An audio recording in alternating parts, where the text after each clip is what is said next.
Okay, Yes. good afternoon. I want to see comments in the chat box. If you are here with us and if you can hear me, just confirm in the chat box. All right, okay, thank you, Oluchi, thank you. Thank you. I can see our chat already. All right, thank you so much. Good afternoon once again, everyone, and welcome to another session of the Rome Business School Business Leadership Development Program. And today we are going to be looking at another interesting conversation, which is on entrepreneurship, driving innovation from within. And we have here with us our speaker for today, Mr. Oluwapelumi Akinola, will be speaking on the topic for today. We also have a moderator here with us, who is one of us, Samuel Weto. And so before we go on to today's session, I would like to just state the ground rules again for those who are joining. Perhaps you're joining for the first time. Let's ensure to keep our mics muted once we are not speaking. Of course, after the presentation from Mr. Pelumi, there'll be room for questions and answer. So you can drop your questions in the chat box while the presentation is ongoing. If you have questions in between, you can drop that in the chat box. Someone will do how to coordinate that. And of course, will be dropping a survey at the end of the session just to get our feedback of today's session. And that would also serve as an attendance. So we would also be sharing the slides and the recording from the session when we are done with the session. So let's ensure to fill the survey once it's dropped in the chat box. And also for those who are always dropping their names in the chat box, would advise you to keep the chat box busy only with relevant discussions that has to do with the topic of the day. Also, just to make use of the chat box much more to connect with other colleagues rather than just dropping your name. You can drop your LinkedIn URL in the chat box so that you can connect with other participants on the call. So yeah, having said that, I would be handing over to our moderator for today, and welcome everyone once again, and let's do well to stay attentive as we go on in today's session. Welcome everyone once again, and my name is Justina Ogunsheye. So Samuel, over to you. Thank you so much, Justina. Thank you so much. All right, good afternoon, everyone, and welcome to Rome Business School Nigeria Business Leadership Development Program with the topic Entrepreneurship Driving Innovation from Within. My name is Samuel Weto, Brand Strategist and Communication Specialist, and it is my pleasure to moderate today's event, which brings top personalities from prestigious industries and heart to the Rome Business School so that our community can hear and learn from. And I'm so excited about today's program. Today, we have our special guest in person of Mr. Oluwapelumi John Akinola, who will be speaking to us on the topic, Entrepreneurship, Driving Innovation from Within. I'm going to start with the bio of Mr. John. Oluwapelumi is a licensed and certified management HR professional with a demonstrated track record of improving organization effectiveness and efficiency through strategic talent management, employee engagement, and compliance expertise. He graduated with first-class honors in public administration from Nasarawa State University and completed his MSc in Industrial Relations and Personnel Management at the University of Lagos, where he defended his thesis on the impact of remote work on the productivity of female employees. He also holds a postgraduate diploma in theology from RCBC. Oluwapelumi is an associate of the Chartered Institute of Personnel Management, CIPM, Nigeria's top regulatory body for human resource management. He currently serves as the vice chairman of the Lekki Aja Bodori Lagos chapter, Lagos State branch. Additionally, he He is an associate of the Chartered Institute of Human Resource Management and a certified trainer by the Nigerian Institute of Training and Development. He holds the title of Certified Management Consultant and Fellow of the Institute of Management Consultants. He is a member of several HR professional groups, including the including the Association of Elite HR Resource Professional, HR Foundry, and HR Global Partners, where he contributes to the unit. Oluwapelumi has professional practice experience in the public sector, tech management, human resource consulting and advisory, and asset management space. Recognized as a top HR consulting voice on LinkedIn, where he regularly shared insights on human resource management principles and practices. He is known as a practical strategist for personnel and professional development.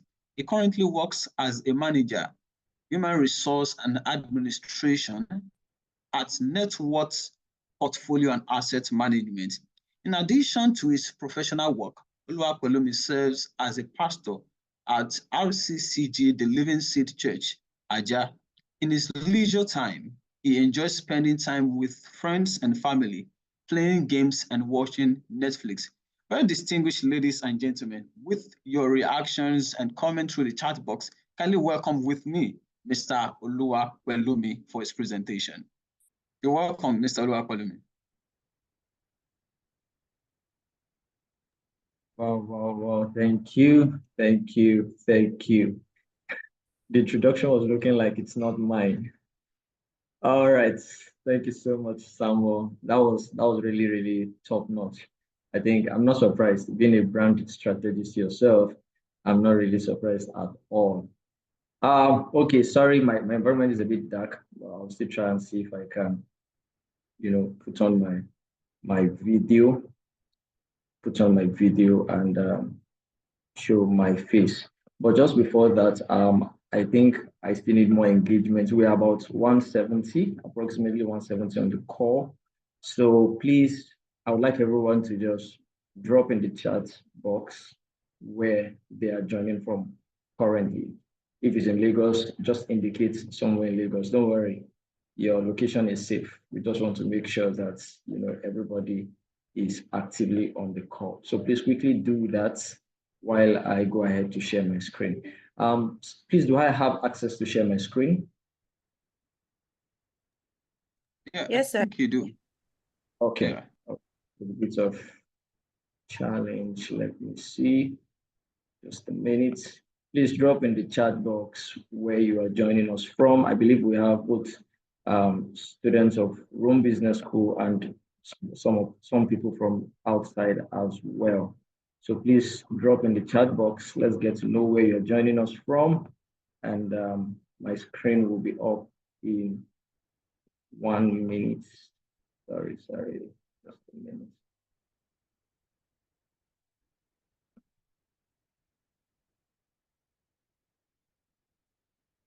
Please, can you see my screen? Not yet. Not yet, okay. I don't know what's happening in my device. Okay, I think it should be up now. Just a minute. Please, someone let me know when you can see my screen. Is it up? Yes, it's up now. It's up now. Fantastic. Thank you. Thank you, everyone. All right. Thank you so much for the introduction. Please, for the sake of the session, just call me Pelumi. Pelumi is fine. All those big introduction is not really my concern. So today we are going to look at intrapreneurship, and we are going to zero in on driving innovation from within.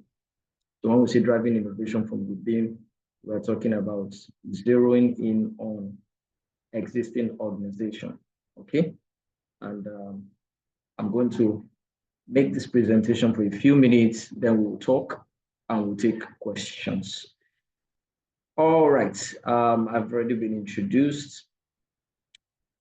Please feel free to connect on LinkedIn and social media so that we can also have professional relationships as much as possible.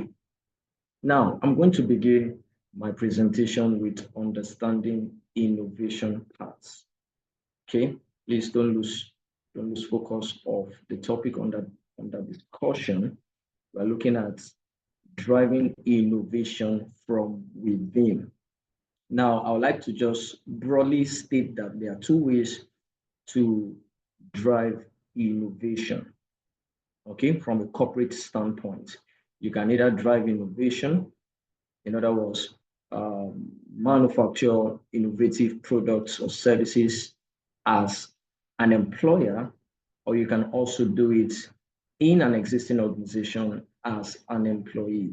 You know, being an HR person, sometimes I get to discover that some people just want to get the job and just that's all. All right, just do routine jobs day in, day out, month in, month out, without, you know, leaving lasting impact on the employer. Okay. And as much as, yes, that can look very convenient, it's not the right approach. You must seek to make lasting impact on your employer, on, you know, where you work. Okay. So you can either engage on innovation as an employer, that is an employer of labor, you own your own business, you own your own organization, or you work as an employee for an employer within an organization. And that's the major, the part two is what we are going to focus on, okay? Driving innovation from within. Okay, so we have two images right up on the screen. Don't worry, I'm not going to attach a price to it, okay? But if you know the person on the left-hand side, please type his full name in the chat box. Quickly, can we make that happen?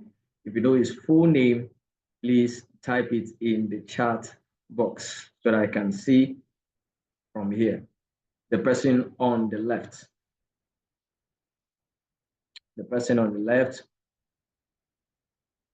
Okay. Okay. Awesome. Thank you so much, Samuel Omaka. Thank you.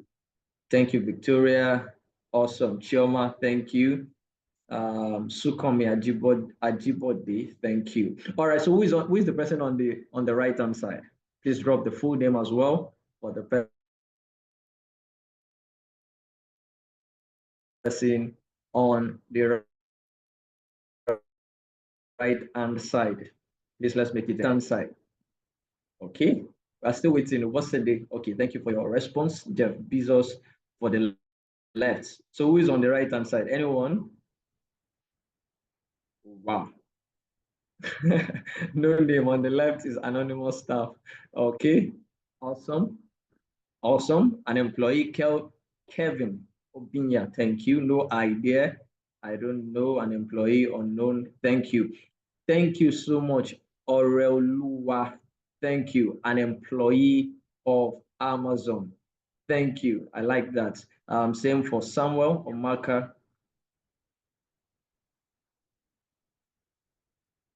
Okay, same. Okay, another person. All right, so you can see that on the left-hand side, we have someone who is known. Remember, I began saying that the path to innovation begins from two parts, categorically speaking. You can engage, you can travel down the road of innovation as an employer of labor, and that's Jeff Bezos of Amazon on the left. Okay, then on the right-hand side, we have a staff, an employee of Amazon. Now, it's possible for us not to know a name. Of course, I also don't know a name, but you might be surprised if we are to dig deep. We might be surprised at the result of our finding that this person possibly have contributed to so many innovative solutions in Amazon. But many times, some people just think, oh, I want to be the guy that is known. I want to be the guy on the front page. I want to be the guy, you know, at the big seats. and all of that and all of that. And we think that's the only way to come up with innovative solutions, but it's not true. In fact, on the other hand, entrepreneurship is not for everyone. Many people don't discover this on time. They try to navigate it, starting up businesses, coming up with different startups, and after a few years, they go back looking for job. Entrepreneurship is not for everyone. You can be an employee and still make lasting impact by coming up with innovative solutions, and therefore you become an entrepreneur. So there is a difference between entrepreneurship and entrepreneurship.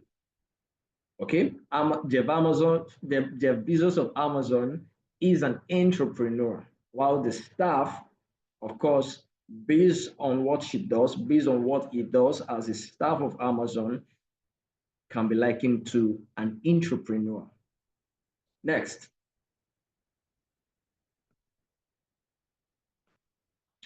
Now, what is entrepreneurship and who is an entrepreneur? An entrepreneur is someone who starts or owns a business. Okay? And these persons are known for notable characteristics. For example, we know that these guys are responsible for all the risk taking. They are responsible for complete decision making that comes with the business. And of course, they are their own boss. They don't have someone necessarily that they answer to in that sense of being a boss. Okay, so entrepreneurs, on one hand, play a vital role in economic growth and development by creating jobs, by creating wealth, and by driving innovation.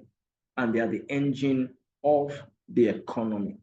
So if you decide to go through this route in order to make long-lasting impacts in your world, in your community, fine and good. But again, you don't necessarily have to be an entrepreneur. You don't necessarily have to own a business before you are innovative, before you contribute to, existing product, existing solutions, and so on and so forth. You can be an entrepreneur. Oh, sorry, the heading is incorrect. An entrepreneur is an thing. Sorry, please help us. Someone's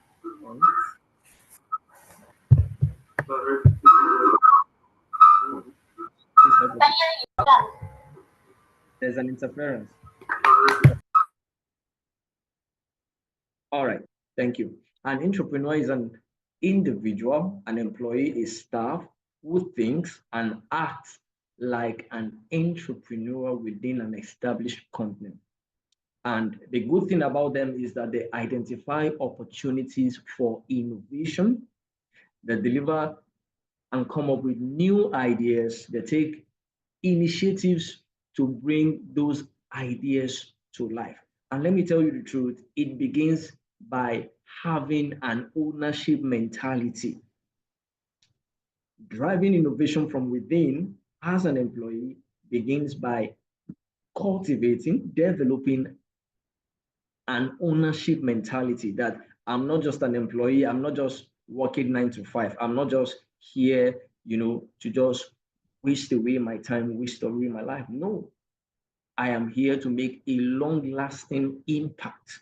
And you take the job as if it's truly, truly yours. Some of us on this call are probably business owners, while some of us we are employees within an established organization. You see, you must have an ownership mindset. You must have an ownership mindset. An ownership mindset helps you to look at an aspect of a process, a system, and see that, oh, an improvement can be made regarding this process, regarding this tax, regarding this product. And from there, you become innovative. From there, you begin to take risk. The first risk could be that, oh, you walk up to your line manager and pitch an idea to the person. Oh, boss, please, I have identified this. I think we can do this better to cut down costs. I think we can do this better to augment our revenue. And of course, being an individual on this part, many times you may not get the external motivation that is needed. So Entrepreneurs are individuals who are self-motivated. Why? Because they are creative and they're resilient. They want to make a positive change. They want to leave a long-lasting impact in their world. So entrepreneurs play a vital role in driving innovation and growth within organizations. So just as a recap, we say that entrepreneurs, ENT, are business owners. They own the business, they drive the business, while entrepreneurs work within the organization as employees to employers. And for us to drive innovation from within, we must first of all identify both the similarities and the differences between the two concepts. So what are the similarities? It's good for you to know that both of them, both concepts possess a keen eye for identifying opportunities and generating innovative ideas. I'm telling you the truth, one way for you to be noticed, for your work to be noticed in your place of work as an employee is for you to have a keen eye for identifying opportunities and generating innovative ideas. It all begins from here. Okay, and both of them share this feature. And the moment an employee begins to think and act like an employer, it means that employee has already developed an ownership mentality, which the employer will definitely appreciate by recognition and ultimately reward in due time. Again, number two, both are willing to take calculated risk to achieve their goals. Both can inspire and motivate teams to work towards a common goal. And both entrepreneurs and intrapreneurs are resilient and persistent in the face of setbacks or challenges. And lastly, both are highly motivated and driven to succeed. Now, what are the differences? What are the differences between the two concepts? Of course, as an entrepreneur, of course, you own the business, you launch the business, you run the business. And how do you do that? You do that with your own capital and resources, including money, man, machines, and so on and so forth. And of course, there is boundless potential reward for you as an entrepreneur. Again, being an entrepreneur, the owner of your business, you have full autonomy for vision decisions. Okay, you can decide whether to scale up, to have branches or divisions in the 36 states in Nigeria. You can decide the strategic direction of your organization. But then again, on the flip side, we have the entrepreneur, who is someone who creates innovative and value generating initiatives within an existing organization.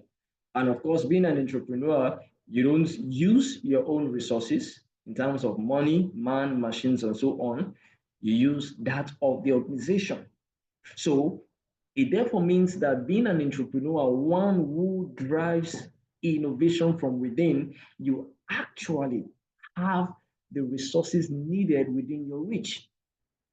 Of course, it's not always as easy as it seems, because definitely it depends on the structure of the organization. But to a large extent, you have the resources that you need. Say, for example, in your place of work, oh, you want to research about something. Obviously, you already have the power there. You have the internet and so on and so forth. To an extent, you have the resources. Okay? You have the resources. And again, if peradventure the innovative idea of the entrepreneur comes to life, it is the organization that gets the benefit, sometimes the full benefit. Yes, they can decide to go the route of rewarding or recognizing the employee, or many times, to a large extent, the organization gets the benefit. And of course, an entrepreneur does not have full autonomy. No, you work within an organization that has expectations, systems, structures, processes, and regulations. Now, there is a struggle.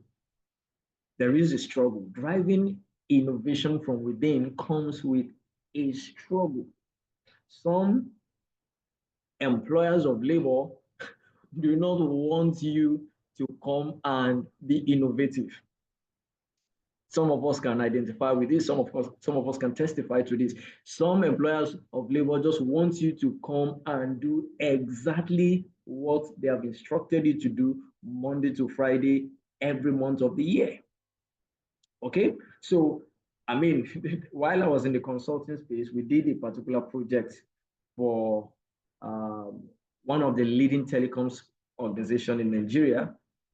And one of the major feedback we got from most of the employees that we interviewed was that the CEO, usually he has a saying that if you are that good, if you are an innovator, why don't you go and start up your own company? You should leave, right? That is not paying you to come and think for him.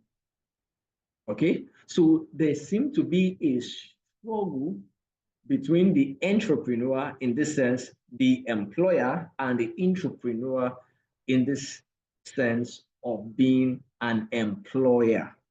All right. So it begins with you understanding the structure and the system to which you belong to. You can't drive innovation from within if the system and the structure isn't palatable. You can't drive innovation if there is no room for it within the organization where you find yourself. There's going to be a struggle. There's going to be a struggle. Now, what are those hindrances? Quickly, I'm just going to drive through this. What are those hindrances to innovation in organizations? I mean, it could be fintech, right? It could be, name it, healthcare sector. It could be consulting. It could be manufacturing sector, and so on and so forth. Okay, these hindrances has no respect for sector. Okay, and I believe time will permit us to maybe just talk on one or two things as solutions to these hindrances. All right, and of course, if one of these or more pertains to you, relates to you, you see, you must be wise and diplomatic for you to be able to overcome these hindrances. The first on the list is fear of failure. A culture of fear can stifle creativity and discourage risk taking. And trust me, there is no innovation without risk taking. You've got to take a risk. It could be a financial risk, it could be any form of risk, but you've got to take a risk. All right. And this is one of the major hindrances. What if I fail? What if it goes bad? What if this experiment doesn't work out? What if my laptop gets spoiled? You know, my work to get spoiled, you know, in the process. What will I do? Do you get the point? So there is this fear, and it begins with a culture of fear.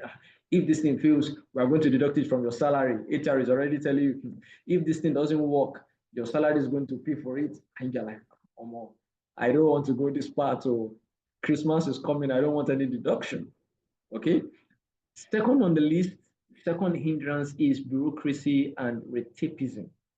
Excessive bureaucracy and rigid processes can slow down innovation and make it difficult to implement new ideas. I mean, for some organizations, you have to go through a long process of approval. Maybe, for instance, your direct supervisor has to approve, then the head of department is going to approve, then you now meet a particular committee, then you now get to sit with the board and pitch your idea to them. Sometimes the process is too overwhelming that many employees within an established system do not want to take such initiatives. Another hindrance is going to be lack of resources. Insufficient funding or staffing or limited access to technology can hinder innovative efforts. Then we have resistance to change. I think this is the major one in this part of the country, in this part of the world. You know, there's a saying that you will hear people say, oh, that's how we have been doing it. That's how we used to do it. Don't, who is this young man? Who is this Gen Z that is coming from nowhere and saying, oh, let's do this thing like this? No, no, no, no, no.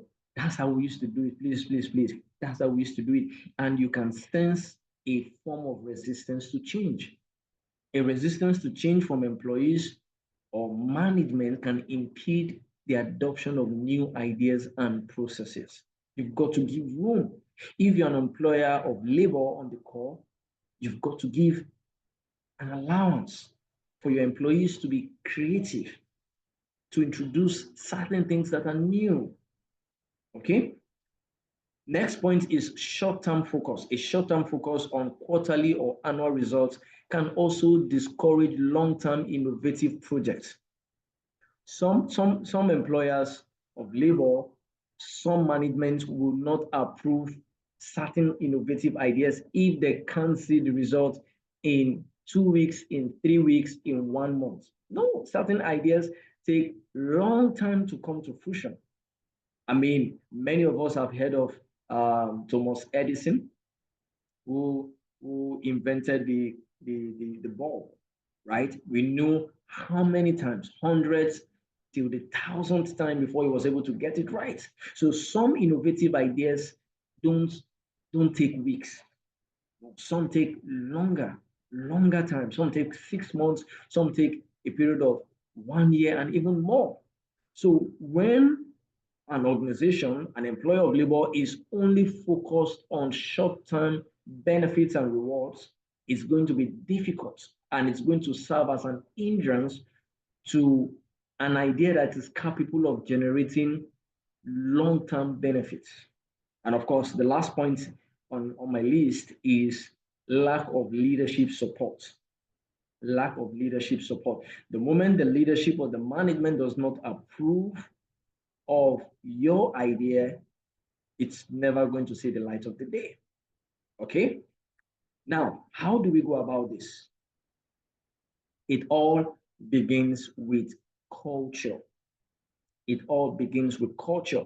For some of us who are HR practitioners on the call, you possibly might have heard of the phrase that culture will always eat strategy. Culture will always eat policy. And it's true. It's true. It's true. Culture will eat up any idea if the culture in place is not palatable for innovative ideas. So it all begins with the organizational culture. What is the organizational culture in your organization like? If you're a management team, you're a leadership team member in your organization, you're an HR person, what is your organizational culture like? Is it one that fosters innovation? Is it one that allows people to come up with new ideas? Or it's one that just tries to maintain status quo year in, year out? Driving innovation from within, I say again, begins with culture. All right. So talking about the culture, how do we go about driving innovation from within? How do we go about it? Having factored in the differences between entrepreneurship and intrapreneurship, having known about the struggle that exists between employers of labor and employees who supply their labor. How do we go about coming up with a workplace that grows year in, year out, that comes up with new innovative products and service lines? It all begins, number one, with a culture of innovation. Every organization must foster a culture of innovation, a culture that encourages risk-taking, that celebrates not just successes, but also failures. Because failure is an indication of attempts, of efforts, of trials. So allow employees to learn from mistakes and view failures as opportunities for growth. Then again, recognition and reward is also key. Implement reward systems to recognize and incentivize innovative ideas and behaviors. Even if it's something small, not something really, really grand, even if it's something small, but you see that it adds to the operation of the business. It adds to what we do as an organization, try and recognize the person, try and recognize the department, try and recognize the individual who came up with that idea. Again, another strategy to drive innovation from within is to empower employees. As much as possible, delegate authorities, grant employees autonomy to make decisions and take ownership of projects. Very, very important. Provide resources and also provide mentorship. Mentorship. You see, talking about innovative ideas and entrepreneurship, even an intern, a fresh graduate, someone who just finished NYC in the organization can be the source of that solution you've been trying to get for years or for months. So provide mentorship, empower your employees. Again, establish innovative programs. Let there be innovative challenges, hackathons, create short-term, intense innovation events to generate rapid solutions. Very, very important. Very, very important. Very, very important. The moment there is a challenge, it kicks in something in all employees, all staff, that there is something for us to gain as a reward. And so everybody is thinking, everybody is doing their research, everybody's trying to outdo the other person or the other team. And from there, you see awesome, awesome ideas and results. And number 4 is for you to promote collaboration. Cross-functional teams encourage collaboration between different departments to foster diverse perspective. Okay, so even if you're a fintech, for instance, right, you can encourage collaboration.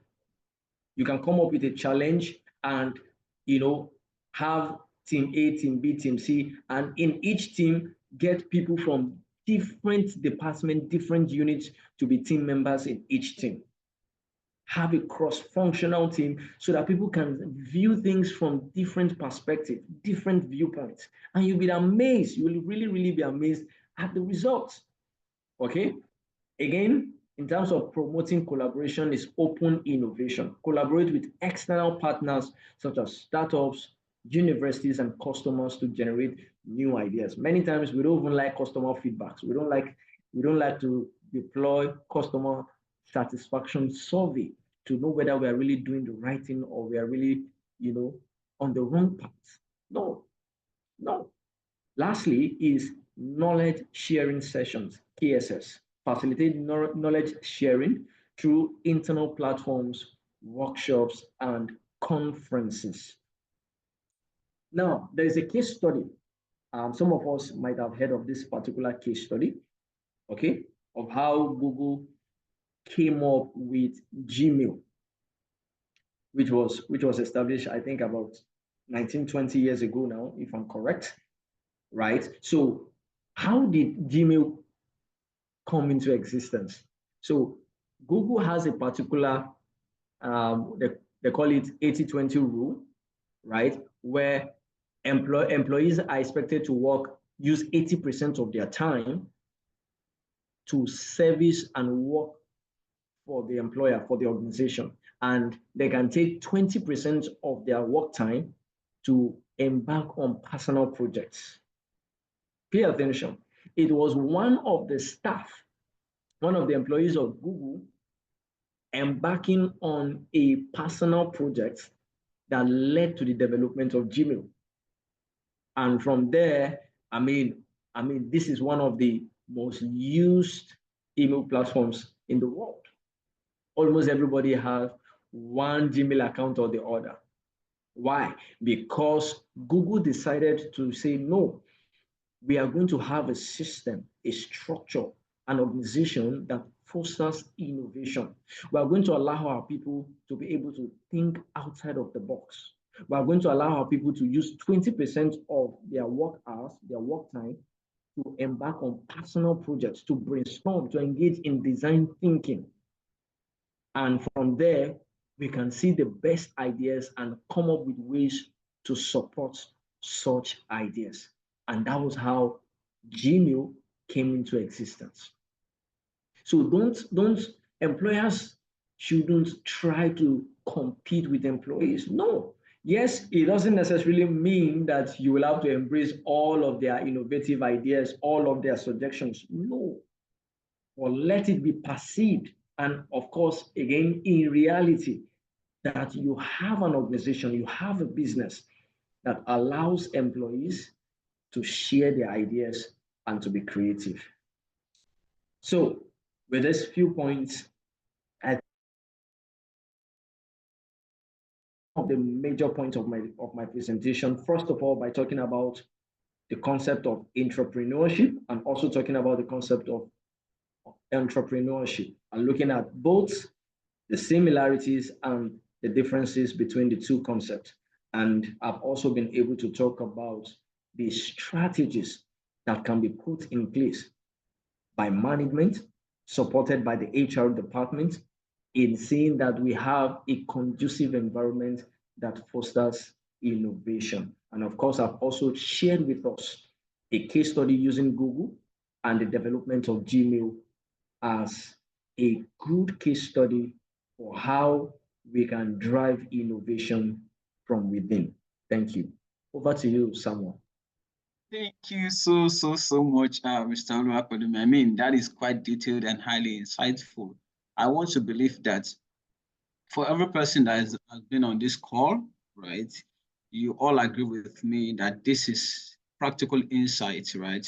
And I think it has really provided deep clarity as to the big difference between an entrepreneur and entrepreneur, right? And I believe that every one of us has gotten value for our time this afternoon. Right about now, we are going to be taking questions. Please, if we have any question for the speaker, please do well to drop it in the chat box, and I'm definitely going to pick it from there, right? So while I look through the chat box, please. Okay, Junior, okay, I can see your hand. Please, you can unmute your mic and speak.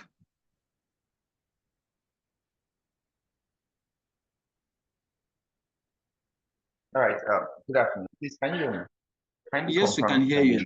Yes, we can hear you. Please quickly go ahead. Nice one. I want to ask a quick one. How does an entrepreneur, okay, how does an entrepreneur who is looking at, I know you said something like that, though, but speaking from reality, how does an entrepreneur balance his work life in the corporate organization and also in his business for one not to suffer or for one not to be ahead of the other? I know we've touched something like that, but I am still not having that level of clarity in that space. I would appreciate your further insight on that. Thank you. Do you get that, Mr. Oluwakodumi? Yes, I think I do. So all right, thank please, you. Over to you. can I just rephrase the question? How does one balance being an entrepreneur and an entrepreneur? Is that the question? Yeah. Okay. All right. So let me break it down in basic terms. An entrepreneur is an employer of labor, a business person, someone who owns a business or a company. An entrepreneur is an employee, is a staff that works within an organization. Okay, so remember we say that our theme for today is driving innovation from within. So we are saying that despite being an entrepreneur as an employee, you can also drive innovation. You can come up with innovative ideas. You can build on existing products, solutions, service lines by being exceptional. And being exceptional begins from you having or possessing an ownership mentality, seeing the business, first of all, as if it was yours. In other words, being diligent and excellent at another man's business. Okay? And of course, we said that yes, you have the resources within your reach as much as possible. You have the resources within your reach, and you can come up with, some of us have certain ideas, right? That we want to explore, we want to test run, we want to want to launch out, but we're waiting for us to get a particular funding, raise capital here and there, you know. Whereas you can still be an employee and within your organization, come up with that idea, be strategic about it, share it with the relevant stakeholders, and still see that idea come to light. That's what we are saying. I don't know if I answered your question, or possibly you might have to rephrase it. Thank you very much, Mr. Luakolima. I think you've answered the question, right? So we have more hands, right? We'll only be able to take a few more hands, right? So Sumina, I can see your hand. Can you please go ahead? Thank you. Good afternoon, everyone. My question is in line with the last question, but I would like to just add a little bit to it. You know, when you're employed, it tends to take a lot of your time. Sometimes it even stifles your creativity. And for instance, where I work, there are policies that guard against having that creative mindset, not having the creative mindset, but having a side hustle, for instance. And sometimes you find yourself working in a place that is not your passion. So how can you balance both? How can you still maintain your passion, your purpose, and maybe turn it to portfolio while you have a full-time job that is completely out of line with what you're passionate about? Thank you.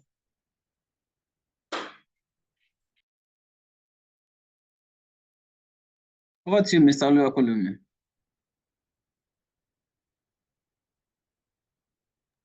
Sorry, can you help me summarize the question?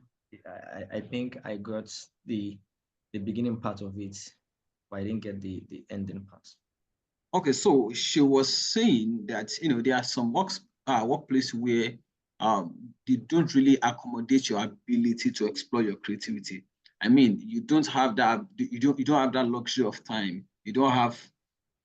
It can be kind of very difficult for you to get creative in such a space, having your 9 to 5 and other things. So how do one really manage such a situation if you find yourself in one? Looking at the fact that being an entrepreneurship means that you are within a working system. Do you understand? Just like you said during the course of your presentation. Okay, so it begins. So it begins with identifying, is this where I really want to be? Okay, is this what I really want to do long term? So for instance, an individual might be working as a customer service because that's the only job he or she is able to get at the moment. But in real sense, or in the truth of the matter, the person's passion is to work as a human resource professional, as an HR person, right? And of course, transitioning into a new career path might require you to have certifications and all of those kind of things, take additional trainings and all of that. You can still remain in that organization, working as a customer service person, doing your certification, your trainings, saving up money for your examination and certification and all of that, while you transition into that space where you think your innovation and creativity will be unleashed in a greater dimension. So first, it's always difficult for you to be creative in a place you do not like. It's going to be difficult. And even if you are still achieving 1 or 2 results, I can guarantee you that that is not at your best. Why? You are not you're not being at your 100%. Okay, so if you being creative and innovative will require you to first of all move to a new employer. You have to be strategic about it, save up, get or secure new opportunities and move. Then if you think you love the organization, but the unit or department you are working in, okay, currently in that organization will not allow your ideas to see the light of the day because that's not really the unit for it.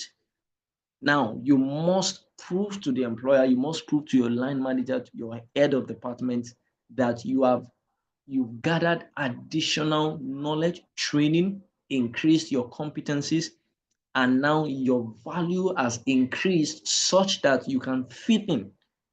You can fit in into the new challenge, which is the new department or unit that you are aiming for.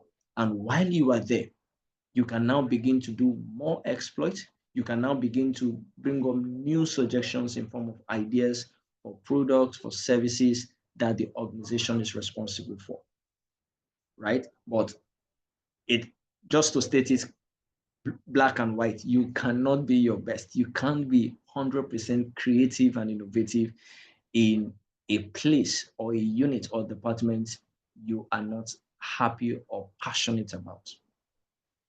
Thank you. All right. Thank you very much, Mr. Luakmalumi. All right, so I would like to take a question from the chat box, right? So we have Philip drop this. Good afternoon, sir. Good afternoon, everyone. It was an interesting and eye-opening session. Concerning the 80 to 20% idea, do you think the Nigerian business and corporate organizations are ready to adopt this idea? What is your personal take on this? Your explanation on adopting change in the company is not different from change management, I guess. But don't you think it is only a system that is ready that will embrace change? That's the question from Philip. Do you get that, Mr. Oluwapolume? It's quite a long read. Okay, so the person is saying, Go ahead, please. So the person is saying that concerning the 80/20% idea, right, which you mentioned using Google as a case study, do you think the Nigerian business and corporate organizations are ready to adopt this idea? Thank you. That's the first question. Yes, I get it now. All right. I love the fact that you said what's my personal take on it. The truth is, the answer is yes and no. Now it depends on the context.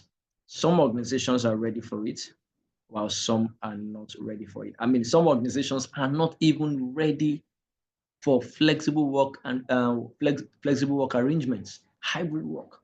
Why? Because they just have the notion that the moment employees are working from home, they are either sleeping or in the market or watching movies and all sorts of, things. So, are there some organizations that are truly ready and practicing this, even in Nigeria? The answer is yes. Of course, I wouldn't like to go into profiling of different organizations, but truly and truly, there are organizations that sets this up as a practice. There are organizations in Nigeria that upon resumption, your onboarding is going to be in an hotel for some 30 days stretch. You are going to lodge you in an hotel where you are going to be having training. In fact, they'll even get some other newly recruited employees from other parts of the world, maybe Indians, Ghanaians, and all of those kind of things, and bring them to the same location for them to have the same onboarding process. And within that first 30 days, you're not working, you're not doing anything official yet. You are just bonding, understanding the culture, understanding the values, understanding the mission and vision of the organization, collaborating with other people, just having a free time to think and network before you now even start the actual work. So some organizations have good practices. So talking about the 80/20 idea, do I think the Nigerian businesses and corporate organizations are ready? Yes, some are ready. Some are ready. I mean, one of the brands that has really experienced exponential growth in the past few years is MoneyPoint. MoneyPoint used to be Team Apt before now, and now they are MoneyPoint, and they are taking over the market one day after the other. And I have a few software engineers who work there. Of course, am I saying the work is not challenging? Yes.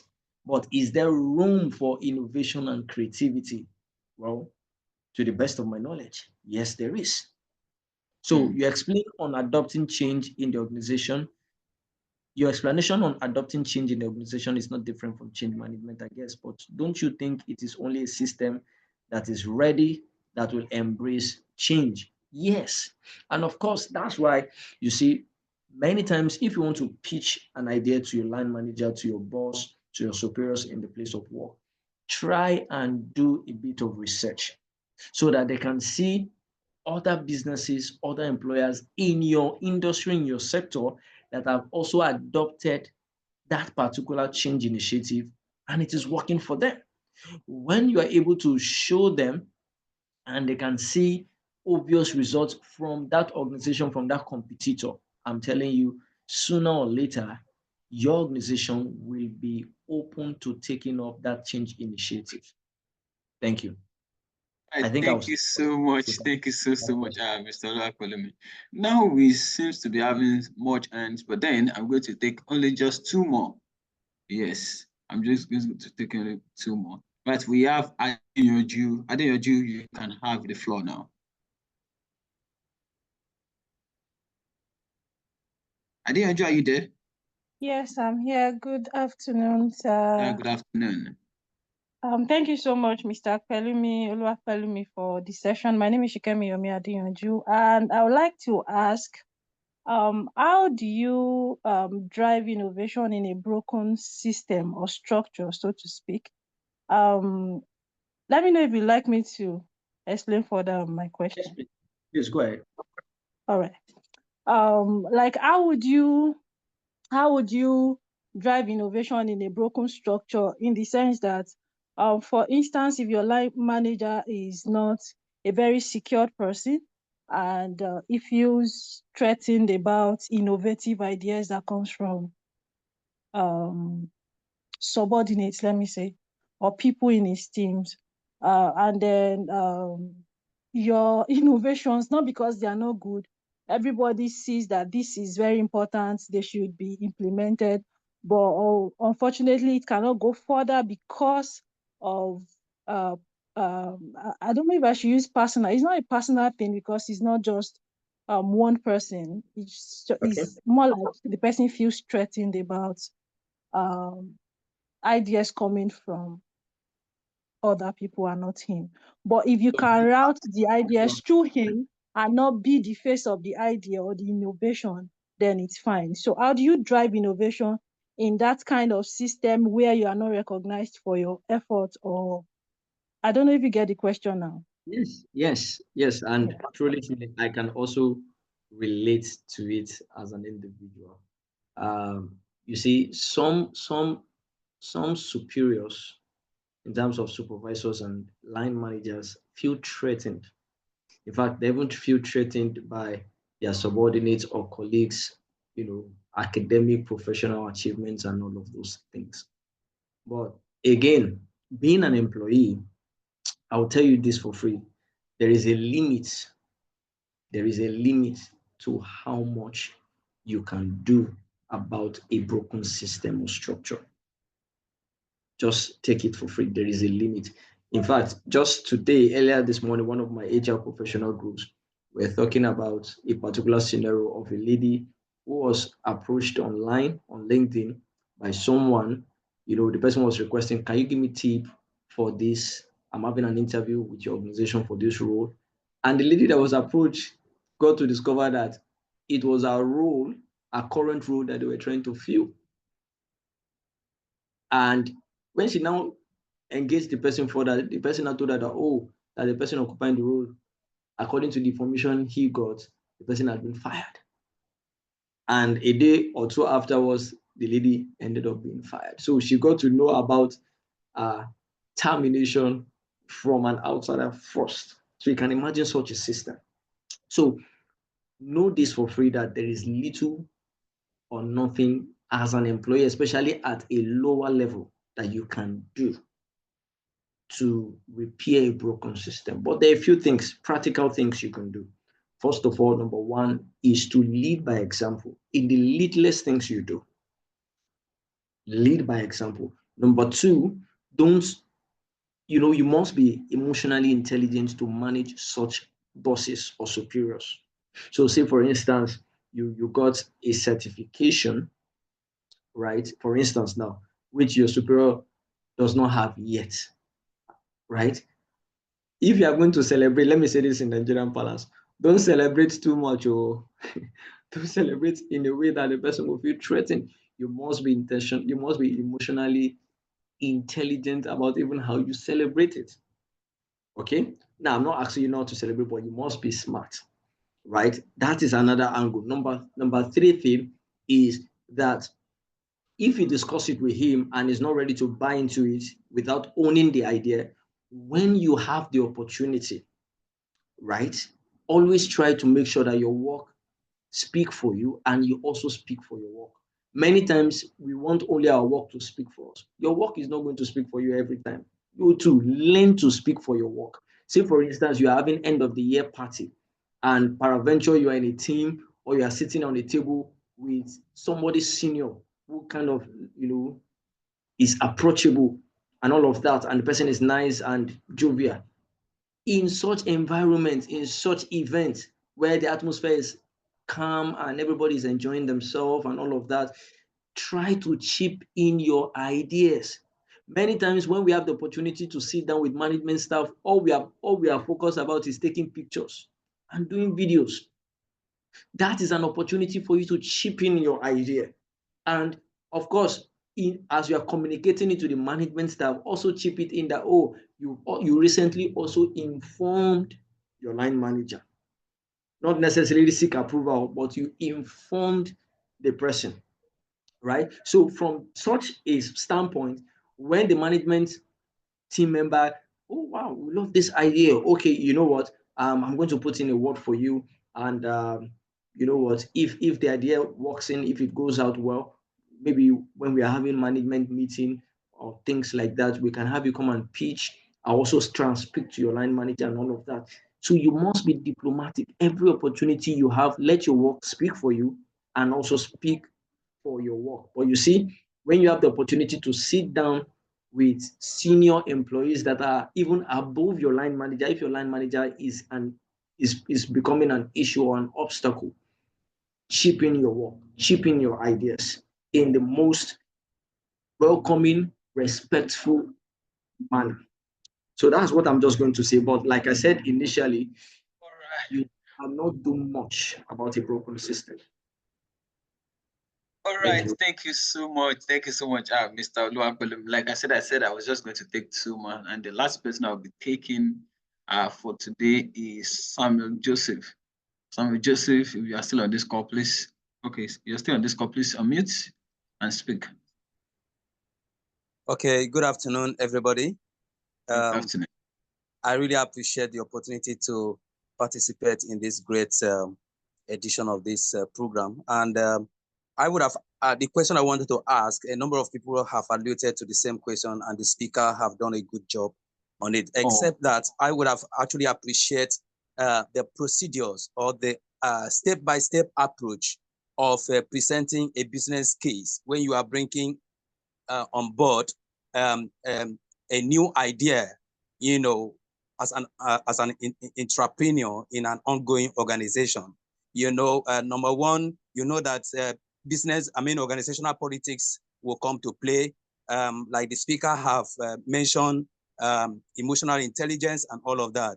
I would have appreciated that, since we are talking about the position of an entrepreneur in an organization and looking at bureaucracy existing and other factors that could form some form of toxic energy against new ideas, it would have then been good for us to also talk about the step-by-step approach to putting a new business niche on the table, so that no matter how toxic organization is, no matter how insecure, like the last question the sister just asked, no matter how toxic or insecure a line manager may be, he could have seen the fact that this idea is also going to build up his or her profile and goodwill in that organization, and thereby open door for acceptance. So a step-by-step approach to pitching new ideas in an organization as an entrepreneur is very key in this kind of presentation. That I would have liked to see that.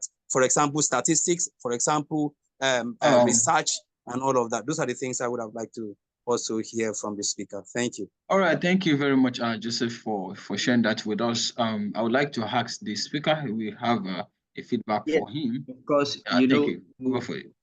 Yes. So when we have sessions like this, right, we try as much as possible to also not give information overload, right? And as a good presenter like myself, one of my traits is to try and speak and deliver within the time given to me, right? But notwithstanding, I am open, I am willing, I'm also available. Sometimes in 2025, God keeps us alive. Of course, I'll be more willing and happy to come back again, talk about step by step approaches, to present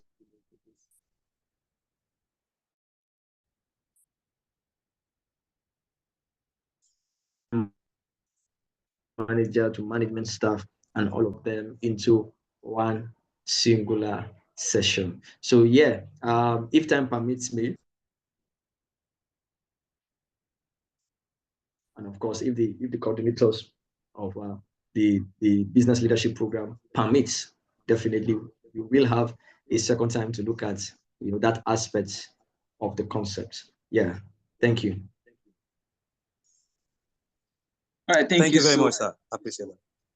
All right, thank you very much, everyone. Thank you so much. We have exhausted our allotted time, right? And I will want, excuse me.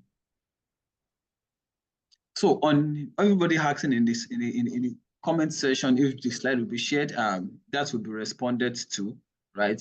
But at this point, we have exhausted our allotted time, and yes, we appreciate everyone. Available. I will make it available to the team, particularly Chair Maka. I'll make it available, and we can all go through it at a leisure time. Yeah. All right. Right about now, I would like to call on. Mr. Inandi, please, to take over from here, after which we are going to have a closing remark from Chair Maka. Is Mr. Inandi on the call? Yes, I am. Yes, right. Good evening, everyone. My name is Namdi Adeji, the Key Account Manager here at Rome Business School. So I would like to use this medium to appreciate the speaker, Mr. Oluwapelumi Akinola, for this insightful discussion this evening. I've quite learned a whole lot. And also thank you so much, Samuel, for moderating this beautiful webinar. So I would just like to use this medium to I also appreciate every one of us in this call to have joined this webinar of today, which is centered around intrapreneurship, driving innovation from within. I know too well we all have actually learned a whole lot this evening. So, and one of the things we do at Rome Business School is just to see how we can as well equip you, okay, make you more innovative at what you do for you to be able to drive that change, that required change in your own organization. Yes, Rome Business School, as you already know, for those that are yet to enroll for this master's program, is an international school based in Rome, Italy. And we have a satellite campus here in Nigeria at number 10B Abimbolo Crescent of Haroshodiko, Ikeja, Lagos. So what we do here at Rome Business School, we offer master and MBA programs that can be taken on campus and online, and as well executive education training programs. And we also maintain an international vision, and our mission is to train global leaders equipped to manage companies all over the world from an innovative and sustainable perspective. Based on what we've just heard today from our insightful speaker, and that's Mr. Oluwapelumi Akinola, we could see that you need to equip yourself for you to be able to drive that change you're actually looking for in your own space. So our admission is ongoing for the April 2025 intake, and I would also like to use this medium to encourage as so many that are yet to enroll for this master's program. I would like you to reach out to your advisor. There's a form of scholarship to celebrate the Youth-tide. I would like you to also talk to them so they can as well guide you through, walk you through the admission process, so you can as well come on board and begin to enjoy some of these webinars and other insightful discussions we'll be having come 2025. Thank you so much, Samuel, and I hand over to you now. Thank you. All right, thank you so much, Mr. Inande, for giving us updates as regards Rome Business School programs. Thank you so much. On this note, we'd like to invite Chiamaka for a closing remark. Over to you, Chiamaka. All right. Thank you so much, Samuel. Please confirm you can hear me. Yes, I can hear you. I believe everyone can hear you. All right. Thank you so much, Mr. Pelumi. I would like to really thank you for accepting our invite today. It was really a very short note, but you still came out for us and you still came prepared, even with the short notice that we gave. Thank you so much for always coming through for us. We really appreciate you, sir. So also, thank you so much, Samuel. It was also a short notice to you, but you actually accepted the invite. Thank you very much for that as well. And to the rest of the participants on the call, all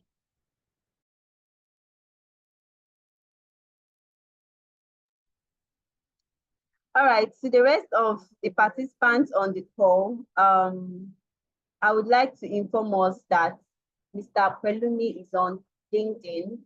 You can actually connect with him on LinkedIn. He's there as Oluwa Pelumi Akinola John. You can connect with him. Also, Samuel is also on LinkedIn as Samuel Weto. He's one of our students, like you all know. So you can also connect with him as well. Then there was a survey, or there is a survey that we've actually sent on the chat box. Please do well to fill it. For some of you that are asking for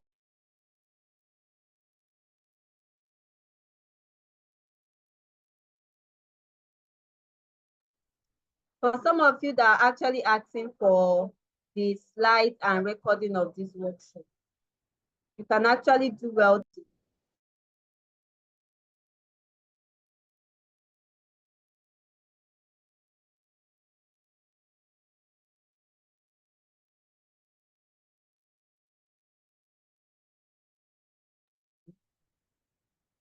sorry. So some of you that are asking about the slides and recording, please do well to fill the attendance. It has been shared again on the chat box so that you can get the slides and recording of this section.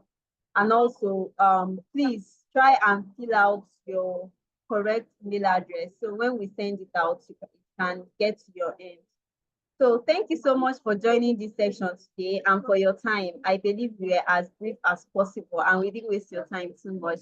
So thank you for joining and see you on the next one. Thank you so much. Bye. Thank you, everyone. Thank you, Chiamaka, for having me. Thank you, Rome Business School, for having me. Enjoy the rest of the day, everyone.